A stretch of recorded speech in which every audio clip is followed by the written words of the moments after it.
उम्मत को हक से देखिए इनाम क्या मिले। काबा मिला, कुरान मिला, मुस्तफा मिले। उम्मत को हक हर एक की दुआ को असर खुदा मिले। हर एक की दुआ को असर खुदा मिले। जाहिद को खुल्द, मुझको दरे मुस्तफा मिले। जाहिद को खुल्द, मुझको दरे मुस्तफा मिले। हर एक की। अस्सलामु अलैकुम व रहमतुल्लाहि व बाराकातुहू। আজকের বক্তব্য ইনশাআল্লাহুল আজিজ আল্লাহ পাক যদি বলার তৌফিক দান করেন, নিশ্চয়ই যারা বিদ্যান বুদ্ধিমান বিএ বিএসসি বিকম করেছেন, এমএ এমএসসি এমকম করেছেন, পিএইচডি করেছেন, মাস্টার ডিগ্রি করেছেন, যা করেছেন তারা নিশ্চয়ই বুঝতে পারবেন যে দুটো বক্তা কীরকম প্রোগ্রাম করলো। যদি আল্লাহ পাক বলার তৌফিক দান করেন, আমাদের কিছু ক্ষমতা নেই ভাই, অনেক কিছু বলার থাকে মনে করি, কিন্তু আল্লাহ যেটা বলায় সেটা হয়। আলহামদুলিল্লাহ আলহামদুলিল্লাহিল্লাযী ওয়াকাফা ওয়া সালামুন আলা ইবাদিহিল্লাযীনা ইসতাফা। আম্মা বা'দ, ফাআউযু বিল্লাহি মিনাশ শাইতানির রাজীম। বিসমিল্লাহির রাহমানির রহিম। وما أرسلناك إلا كافة للناس بشيرا ونذيرا ولكن أكثر الناس لا يعلمون. وقال الله تعالى أيضا في كتابه: شهر رمضان الذي أنزل فيه القرآن هدى للناس وبينات من الهدى والفرقان. وقال الله تعالى أيضا في كتابه: قل يا أهل الكتاب تعالوا إلى كلمة سواء بيننا وبينكم ألا تعبدوا إلا الله. صدق الله العظيم. اللهم صل على محمد وعلى آل محمد كما صليت على إبراهيم وعلى آل إبراهيم إنك حميد مجيد. اللهم بارك على محمد وعلى آل محمد كما باركت على إبراهيم وعلى آل إبراهيم إنك حميد مجيد.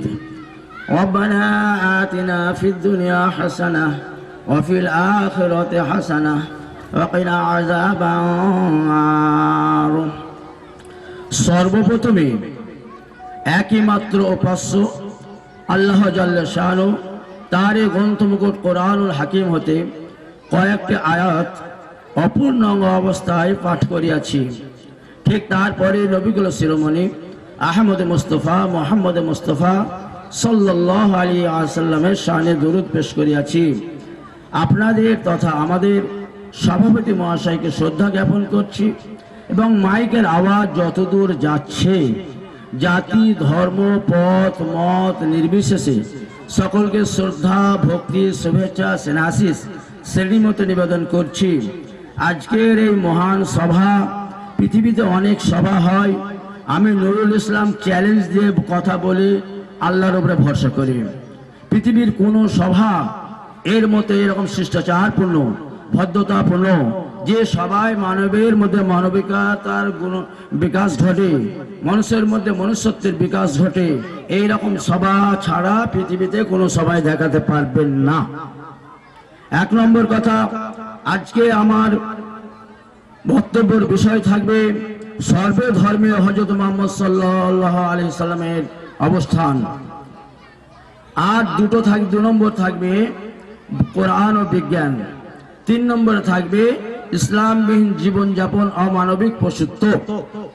আপনি বলবেন নুরুল ইসলাম আঘাত দিয়ে কথা বললেন। আমার বক্তব্যটা যদি সম্পূর্ণ আপনারা না শোনেন, না বোঝেন, আঘাতই মনে হবে। কিন্তু সম্মুখ যদি উপলব্ধি করতে পারেন তখন বুঝতে পারবেন নিশ্চয়ই যুক্তিবাদী বক্তা বটে, কিন্তু আঘাত দেওয়া হলো না। আমরা যেটা বলছি শুনুন ভাই, আজ সারা পৃথিবীতে যত মানুষ আছে সমস্ত মানুষের জন্য আল্লাহ পাক কোরআনের মধ্যে কি বলে দিলেন একবার দেখব।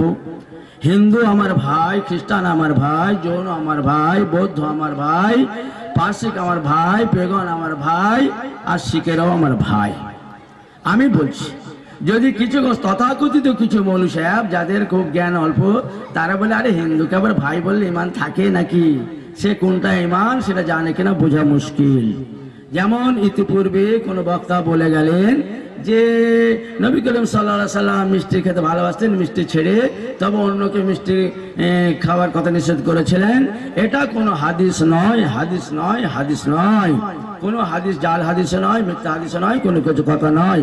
যদি বলবেন আপনি কেন এত কথা বললেন, শুনুন শাইখুল হাদিস মাওলানা আব্দুল ওয়াহিদ সাহেব তিনি একটা কিতাব লিখেছেন ফাজালা ইলম উলামা, তাতে এই হাদিসটা তিনি বলেছেন এটা হাদিস নয়, জাল হাদিস, জয়ীফ হাদিস নয়।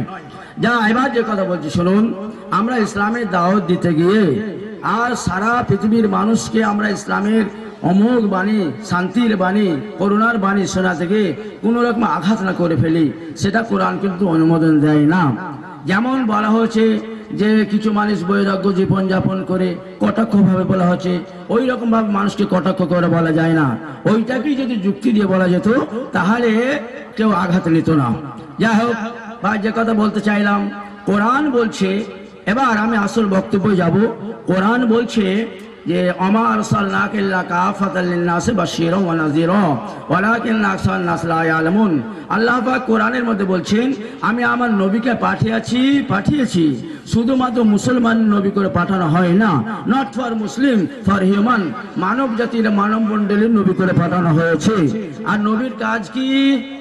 বাশীরা ওয়া নাযীরা, নবীকে সুসংবাদ দাতা করে পাঠানো হয়েছে, নবীকে সতর্ককারী করে পাঠানো হয়েছে। ওয়ালাকিন্না আকসারান নাস লা ইয়ালামুন। আল্লাহ কোরআনের মধ্যে বলছেন বেশিরভাগ মানুষ কিন্তু জানে না কেন নবীকে পাঠানো হয়েছে, কি জন্য নবীকে পাঠানো হয়েছে। এবার যদি বলা হয় যে আমরা জানি, তাহলে আমরা কেন করিনি? তথাকথিত ওলামা সম্প্রদায় তারাও কিন্তু সেই জায়গাটায়, কোরআনের এই জায়গাটাকে পাশ আড়িয়ে কাটিয়ে পাশিয়ে চলে যায়। কেন? আল্লাহ পাক কোরআনের মধ্যে বলে দিলেন আমি কি নবীকে পাঠিয়েছি মুসলমানের নবী করে নয়, হিন্দুর নবী করে পাঠিয়েছি, খ্রিস্টানের নবী করে পাঠিয়েছি, জৈনর নবী করে পাঠিয়েছি, বৌদ্ধের নবী করে পাঠিয়েছি, পেগনের নবী করে পাঠিয়েছি, আর শিখেদের নবী করে পাঠিয়েছি, পার্সিকদের নবী করে পাঠিয়েছি। তার সমস্ত মানব জাতির নবী করে পাঠানো হয়েছে। সেখানে সমস্ত মানব জাতির জন্য আল্লাহ পাক কি বলছেন? ইয়া আইয়ুহান নাস ইন্না খালাকনাকুম মিন যাকারিন ওয়া উনসা ওয়া জাআলনাকুম শুউবান ওয়া ক্বাবাইলা লিতাআরাফু। হে মানব মণ্ডলী, মানব জাতি, হে মুসলমান বলা হয়নি, হে মানব জাতি, মানব মণ্ডলীকে বলা হয়েছে তোমাদেরকে একটা নারী এবং একটা পুরুষ থেকে সৃষ্টি করা হয়েছে, তোমাদেরকে বিভিন্ন গোষ্ঠীতে মানে গোত্রের সৃষ্টি করা হয়েছে এই জন্য যে তোমরা একে অপরকে যাতে চিনতে পারো। এবার কোরআন কি জন্য নাযিল হয়েছে? হে কোরআন তুমি বলো তুমি কি জন্য পৃথিবীতে এসেছো? কোরআনকে প্রশ্ন করা যাক। কোরআন বলছে শাহরু রমাদান আল্লাযী উনজিলা ফীহিল কুরআন হুদাল লিন-নাস। কোরআন বলছে আমি রমজান মাসে নাজিল হয়েছি, এসেছি পৃথিবীতে। আর কি জন্য এসেছি? হুদাল লিন-নাস, মানব জাতির হেদায়েতের জন্য, সঠিক পথের জন্য এসেছি। এখানে মুসলমানের কথা বলা হয়নি। তাহলে কোরআনটাও এসেছে মানব জাতির জন্য, নবীও এসেছেন মানব জাতির জন্য। আজকের এই মুহূর্তে, আজকে 26শে এপ্রিল, তো এই মুহূর্তে সারা পশ্চিমবঙ্গে কমপক্ষে 1000টা জলসা হচ্ছে। কোন জায়গায় কিন্তু বক্তব্য হয়নি মানব জাতির জন্য, হচ্ছে মুসলমানের জন্য। তাহলে সে বক্তা মশাই হাজার হাজার সভা করছেন, তাহলে মানব জাতির বক্তব্যটা কবে হবে? কিয়ামত হয়ে গেলে, কিয়ামত হয়ে গেলে তখন এই আলেমরা মানব জাতির বক্তব্য রাখবে। আজকে যে ব্যক্তি মানুষের কাছে, মানব জাতির কাছে দাওয়াত দিচ্ছে, এদের ক্ষমতা হয় না কিন্তু তাকে খোঁচা মারছে। আবার আসুন আলোচনায় যাবো ইনশাআল্লাহ। তাহলে বলুন, আজকে হিন্দু ভাইরা তারা যদি আমাদেরকে প্রশ্ন করে, আরে বাবা আমাদের রাম কৃষ্ণ বিষ্ণু শিব এদেরকে আপনাদের ঘাড়ে চাপিয়ে দিইনি, আপনাদের নবীটা কেন আমাদের ঘাড়ে চাপিয়ে দিচ্ছেন, এর উত্তর কি দেবেন মানুষ সাহেব? জলসা করে তো অনেক গাড়ি বাড়ি করছেন, উত্তরটা আছে তো? আসলে ব্যাপারকে না জানা থাকলে অনেক কঠিন মনে হয়, জানা থাকলে সহজ মনে হয়। আমি বলো, আমার হিন্দু ভাই তারা আমার ভাই, তারা মেজরিটি, আমরা মাইনরিটি, তাদের সঙ্গে যদি আমরা একপত্র খাই আমাদের কোনো অসুবিধা নাই। তা আমি এই জন্য বলছি, সম্প্রীতির জন্য বলছি, ভ্রাতৃত্বের জন্য বলছি, আমাদের একই সঙ্গে সহাবস্থানের জন্য বলছি, যে আমাদের যেন সহাবস্থান হয়, মিল হয়, ভেদাভেদ দূর হয়ে যায়, সম্প্রীতি আসে, এই জন্য বলছি। এবার স্বামী বিবেকানন্দ যে প্রেসক্রিপশন দিলেন সেটা আমাদের মতো মন সাহেবরা মনে খুব কম বুঝতে পেরেছি। তিনি বললেন, আমি বেদও পড়িয়াছি, উপনিষদে পড়িয়াছি, কোরআনও পড়িয়াছি। বেদে এবং উপনিষদে যে ঈশ্বরের যেমন সংজ্ঞা এবং ব্যাখ্যা দেওয়া আছে, কোরআনে সেই ঈশ্বরের তেমন সংজ্ঞা এবং ব্যাখ্যা দেওয়া আছে। আমার দিব্য দৃষ্টিতে দেখতে পাচ্ছি আগামী 100 বছরের মধ্যে এই ভারতবর্ষের জনজাতি বৈদিক মস্তিষ্ক এবং ইসলামিক দেহ নিয়ে আত্মপ্রকাশ ঘটাবে। সেদিন এই ভারতবর্ষের জনজাতি জগৎ সভায় শ্রেষ্ঠ আসন লবে। তাই স্বামীজি যে প্রেসক্রিপশনটা দিয়ে গেছেন সেইটা যদি আমরা হিন্দু মুসলমান নির্বিশেষে মেনে নিতাম, তাহলে ভারতবর্ষের মানুষ, ভারতবর্ষের আইডিয়াল, ভারতবর্ষের আদর্শ, ভারতবর্ষের কালচার সারা পৃথিবীকে পথ দেখাতো। কিন্তু হয়েছে কি, হিন্দু ভাইরা তাদের ধর্মগ্রন্থ জানে না, যারা চেষ্টা করে না, বেদ পুরাণ উপনিষদ তারা ঘাটে না, তারা হচ্ছে ব্রাহ্মণ কেন্দ্রিক। আর মুসলমানরা কোরআনটাকে নিয়ে গবেষণা করে না, তারা হচ্ছে মৌলবি সাহেব কেন্দ্রিক। যা হবার তাই হয়েছে, বুঝে এলো কথা? এবার যেটা বলতে চাচ্ছি আমার হিন্দু ভাই, আপনাদেরকে বলছি শুনুন, আপনারা আমাদের বড় ভাই। আমরা এই পৃথিবীতে মিলেমিশে থাকতে গিয়ে আপনার হাসিতে আমরা হেসেছি, আপনার কান্নায় আমরা কেঁদেছি, আপনার দুঃখে আমরা দুঃখিত হয়েছি, আপনার বিপদে আমরা বিপদগ্রস্ত হয়েছি। আমার কান্নায় আপনারা কেঁদেছেন, আমার হাসিতে আপনারা হেসেছেন। এবার ধরুন আপনারাও স্বর্গ নরক বিশ্বাস করেন, তো আমার চোখের সামনে যদি আপনারা নরকবাসী হয়ে যান তাহলে আমাদের নিশ্চয়ই কষ্ট হবে। সেই জন্য বলছি, আপনাদের স্বর্গের পথটা খালি দেখিয়ে দেবো আপনাদের ধর্মগ্রন্থ থেকে। আমি আমার কোরআন এবং হাদিস আপনার ঘাড়ে চাপিয়ে দেব না।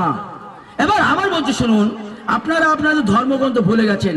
আমি নুরুল ইসলাম যদি স্মরণ করে দিই, আপনাদের বরণ করে নেওয়া উচিত বলে আমি মনে করি।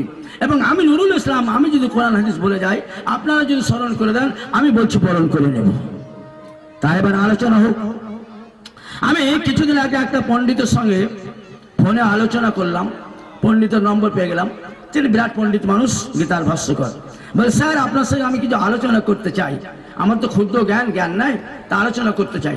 তবে আমি সবার আগে বলছি শুনুন, আমি কোনো সাংস্কৃতিক পণ্ডিত নই, ইংলিশের কোনো পণ্ডিত নই। আমার হয়তো উচ্চারণগত কিছু ত্রুটি হতেই পারে, আমি আমার দুর্বলতাটা প্রথমেই প্রকাশ করে নিচ্ছি। আমি কি বলতে চাচ্ছি সেটা আপনারা দেখুন, কত প্রাঞ্জল, কত যুক্তিবাদী, কত গবেষণামূলক, কত সেটা আপনারা দেখুন। ভাষাগত দিকটা না দেখলেই ভালো হয়। এবার যেটা বলছি, সেই হিন্দু ভাইকে বললেন, স্যার আপনার সঙ্গে আমি আলোচনা করতে চাই। আমি সংক্ষিপ্ত বলছি। তিনি বললেন, আমি রাত 10টার পর করবো। তখন তিনি রাত 10টার পর ফোন করেছেন, বলে, স্যার আপনি এক জায়গায় একটা বিজ্ঞাপন দিয়েছেন, সেখানে লিখেছেন গীতার ভাষ্যকর আমি অমুক ব্যক্তি, নামটা বলছি না, অমুক ব্যক্তি সমস্ত সমস্যার সমাধান দেওয়া হয়। তাহলে তার মানে সমস্ত প্রশ্নের উত্তর দেওয়া হয়। তাহলে আপনাকে আমি কিছু প্রশ্ন করতে পারি? বলে, হ্যাঁ করতে পারেন। বলে, তাহলে আপনি বলুন যে আপনার ধর্মের নাম কি? প্রথমে আমি বললাম, আপনার ধর্মের নাম কি? যখন ধর্মের নাম জিজ্ঞাসা করেছি, সে বুঝতে পেরে গেছে, বুদ্ধিমান মানুষ তো, পণ্ডিত মানুষ, যে মালটা মানে পাকা মাল হবে, ঠিক আছে। তখন বলছে, দেখুন হিন্দু কোনো ধর্ম নয়, আসল ধর্ম হলো সনাতন ধর্ম। বলে, স্যার হিন্দু শব্দটা কবে উৎপত্তি হয়েছে, ডিকশনারিতে এসেছে কবে? বলে, তিনি বলতে পারেন না। বলে, দেখুন আমি বলতে পারি কি, দেখুন Jawaharlal Nehru Discovery of India একটা বই আছে। সেই বইতে তিনি বলেছেন হিন্দু শব্দটা পৃথিবীতে ছিল না, 800 শতাব্দীতে হিন্দু শব্দের জন্ম হয়েছে। তাহলে হিন্দু ধর্মগ্রন্থ যেটা ধর্ম বলছেন সনাতন ধর্ম কয়েক হাজার বছর থেকে চলে আসছে, তাহলে আসলে সনাতন ধর্ম। বলে হ্যাঁ হ্যাঁ সনাতন ধর্ম। আমি তখন আবার ঘুরে বললাম দেখুন সেই সনাতন ধর্ম কি, যেই সনাতন ধর্মের কথা শঙ্করাচার্য ইন্টারনেটে বলেছেন এবং ছেড়েছেন, ইন্টারনেট থেকে আমি পেয়েছি।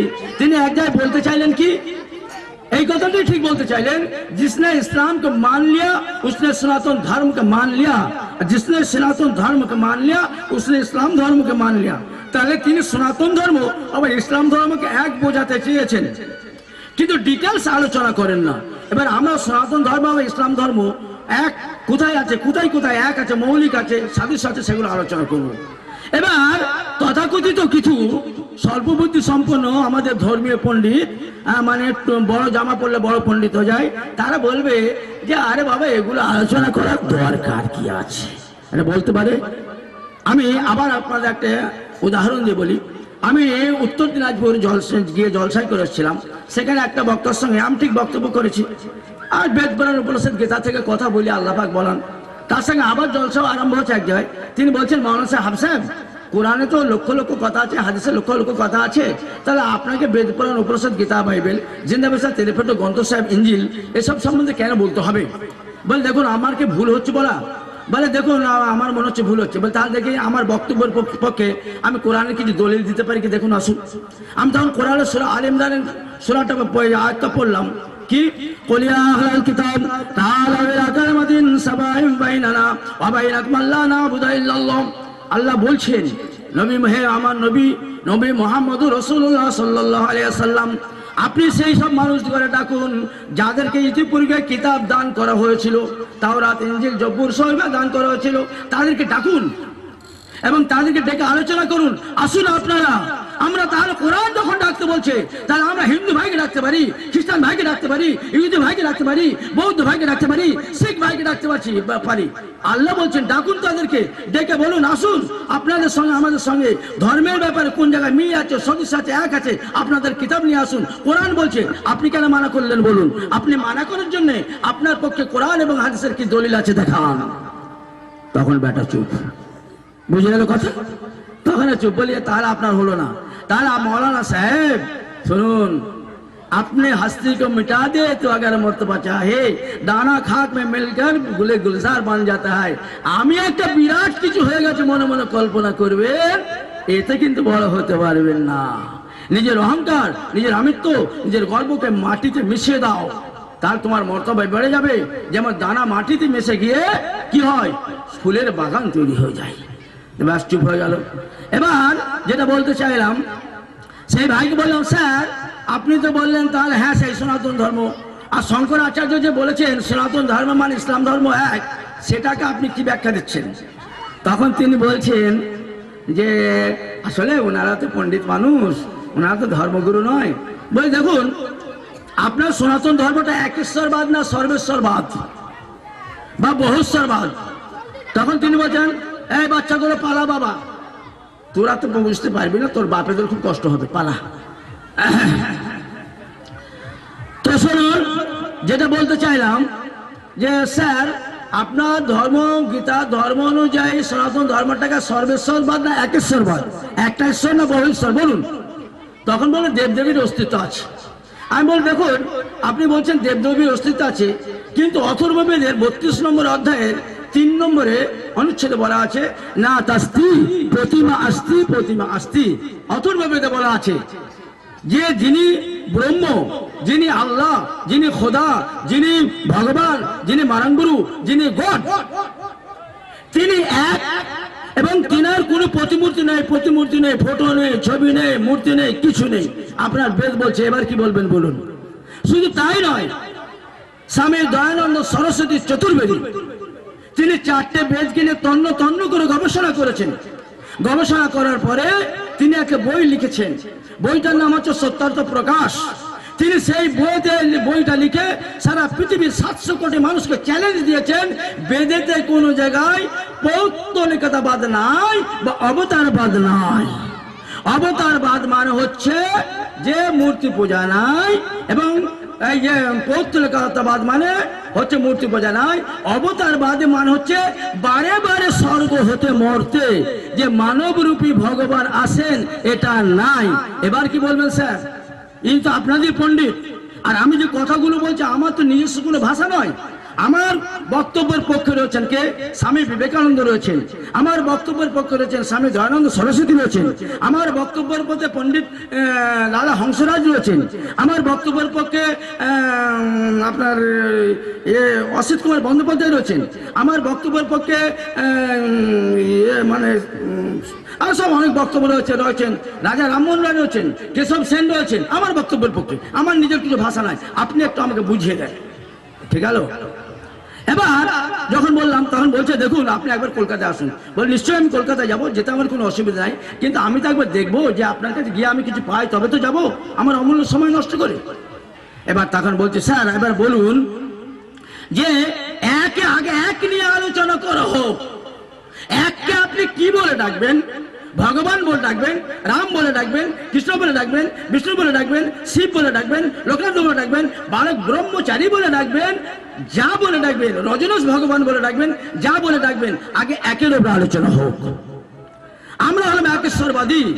কোরআনে বলা আছে কুল হু আল্লাহু আহাদ, হে নবী বলে দিন আল্লাহ এক, 2 নয়, 3 নয়, 4 নয়, 5 নয়, 33 কোটিও নয়।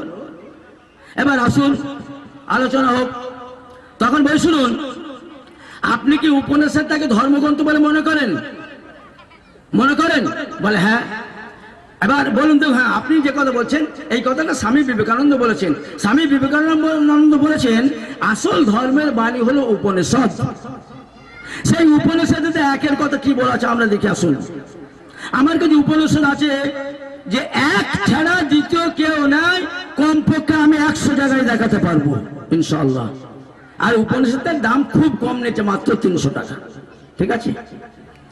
দেখাতে পারবে। এবার আপনি কি বলবেন? এবার আপনার উপনিষদ কি বলছে? এক মেবা দ্বিতীয়তম, এক ঈশ্বর দ্বিতীয় নাস্তিক, এক ছাড়া আর কেউ নাই। এবার বেদ কি বলছে শুনুন। বেদেতে পরিষ্কার বলা আছে কি? সাম বেদে